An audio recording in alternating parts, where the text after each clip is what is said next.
Gaano daw ka-safe ang ganitong setup lalo kung nasa loob ng bahay?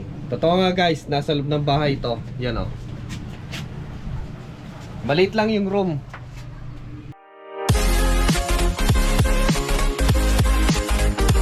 So supposed to be guys, tong setup ko ay dati nasa labas siya.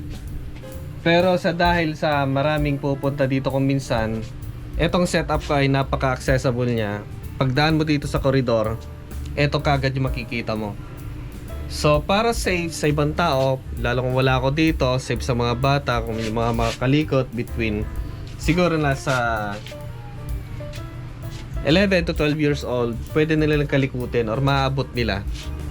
So para safe sa ibang tao, safe sa mga bisita, at safe na rin para sa mga magna, nilagyan ko siya ng kwarto. Ito, hindi pa siya tapos. So gaano ba ka-safe ang ganitong setup, lalong-lalo kung ilagay mo sa isang room? May nakita pa nga ako nasa loob ng kwarto. Main kumbaga parang master bedroom. Nasa taas lang ng higaan nila sa foam. Pag tayo mo ganyan sa foam, tatama sa ulo, nandun na yung setup. So gaano ba ka-safe na ilagay doon or ilagay sa loob ng bahay ang mga ganitong klaseng mga delikado at nakakasunog?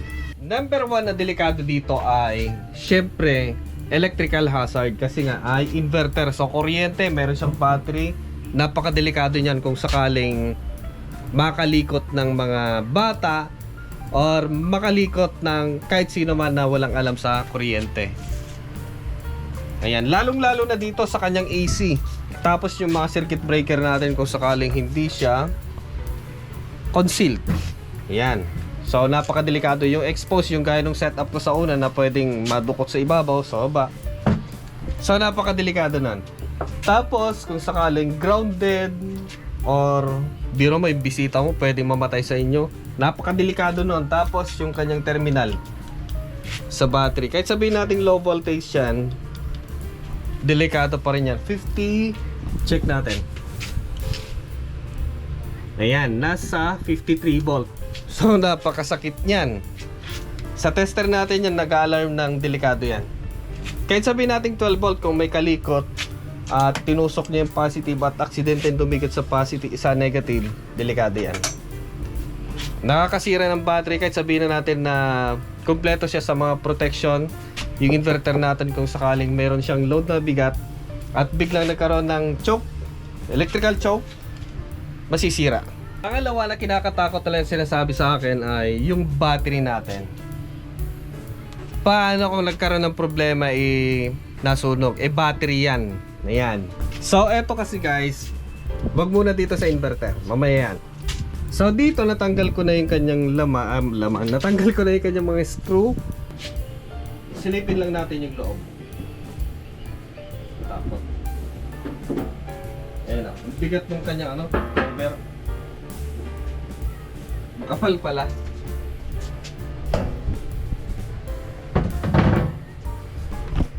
So ito guys, ayan,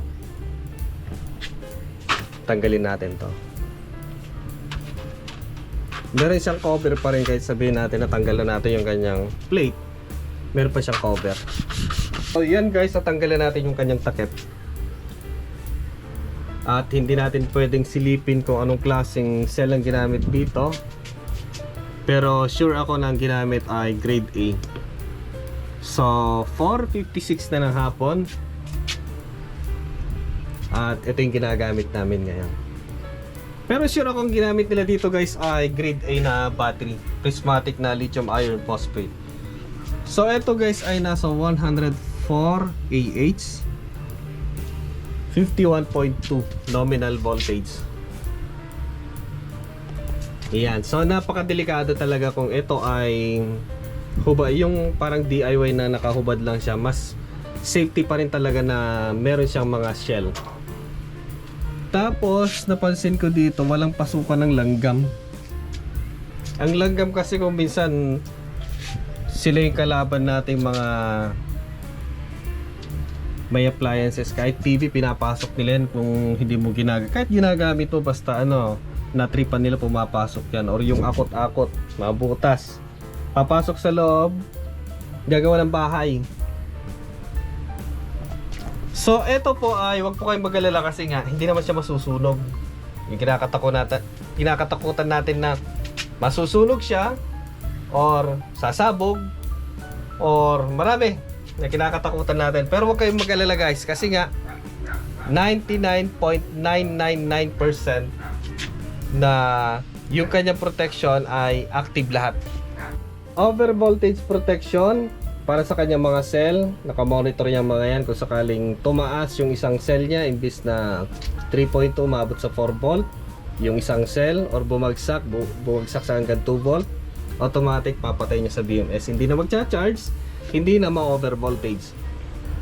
Over voltage sa kanyang overall na output, kung tumaas hanggang 58, 59, automatic magka-cut off yung kanyang BMS, hindi na makakargahan, hindi na iinit, so walang sunog. Short circuit protection, kung sakasakali ma-short, meron siya, may circuit breaker, at meron ding cut off dito sa kanyang BMS. Temperature sensor, marami guys, marami ito. So nakamonitor yung bawat cell niya, dito sa isa at dito. Meron pa siyang, siguro may ambient pa ito kung sakasakali mainit. Pero hindi ko pa naranasan guys na minute yung kanyang chassis. So wala po tayong pangamba kasi nga naka-program lahat yan at namomonitor yung kanyang BMS, Battery Management System. So ito po yung kanyang sensor. Pero sa tingin ko yung ganitong klaseng battery, meron na siyang active balancer. Sabi kasi nila sa akin, lagyan mo ng ng active balancer or equalizer para may iwasan na magkaroon ng imbalance. Pero sa tingin ko guys, yung ganito kamahal na battery, meron na yan. So sa akin, hindi ko pa kasi nararanasan kasi nga, tingnan natin, check natin, wala pang fault yung bawat row niya. Bawat 12 volt 12 volt, 12 volt naka-monitor sa kanyang BMS.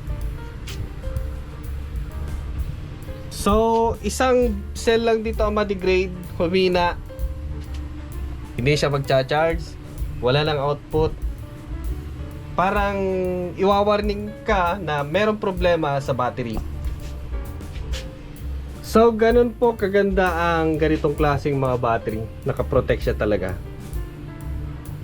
At isa pa, ang lithium iron phosphate ay hindi po siya kagaya ng lithium ion na kapag na-punctured ay masusunog or sasabog. Dito hindi. So kahit mahal po ang LFP ay talagang maraming bumibili. So ito yung first choice nila kasi nga napaka-safe na battery nito. Isang dahilan lang kasi ng sunog kung minsan ay sa maliban sa improper size ng wiring ay sa mga loose disconnection. Pero kung dito sa battery, lalo kung naka laser welded na siya, malapang magkaroon ng loose yan. Kung sakaling naka-tornilyo naman siya, kung magkaroon ng loose at nagkaroon ng, syempre pagka wala ng kuryente pansamantala, magsha-shutdown yung kanyang BMS. So dun pa lang ay magkakaroon ng alarm na bakit may ganun. So hindi siya masusunog kundi magsha-shutdown kagad. Dito kung minsan sa mga wiring natin, doon nagkakaroon ng problema kasi nga loose, iinit, magkakaroon ng sunog. So dapat ito yung wala pa sa fire extinguisher. Pero meron ako guys, dito meron 6 liter na tubig ang ibubuhos ko dyan. So meron ako dito fire extinguisher. Ayan. Pero yung isang wala pa sa akin. Pagbubuhusan kasi ng tubig yan, para mas gustong gusto pa ng kuryente yan. Ayan. Kaya dapat meron ako. Yun pa isang kulang. Pero kung sakali babalitaan ko kayo kung sakaling mangyari kay Juan Dilasag na masunog yung unit ko, pati yung bahay ko, babalitaan ko kayo. Kung sakaling ulig na lahat. Pero sa ngayon wala naman guys. Ito ko wala nang mga maganda lang kasi dito yung mga fanless direct cooling system, wala siyang ingay. So ito ay suitable talaga na ilagay mo kahit sa tabi mo mismong matulog, hindi siya maingay. Compare sa mga inverter na or hybrid inverter na merong fan. Minsan yung mga battery na malalaki meron siyang fan. So suitable na talaga siya may sariling kwarto. Yung inverter natin kung may blower yan, maingay, lalo kung mainit. On working siya tapos ang load niya nasa 6,000 watts, 8,000 watts ang load niyan. Syempre kailangan niyang pang palamig.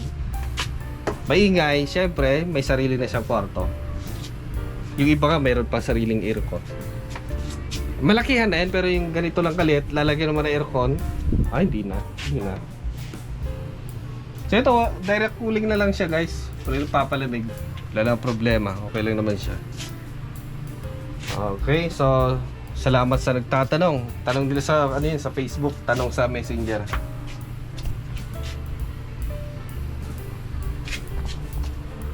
So yan yung kanyang battery. Overnight yan guys, na 300 watts yung load namin. Baba lang naman. Hindi ko naman hinahangad yung mataas na load. Yung mataas ang load mo, mataas din ang demand mo. Or mataas yung need mo na battery. Okay.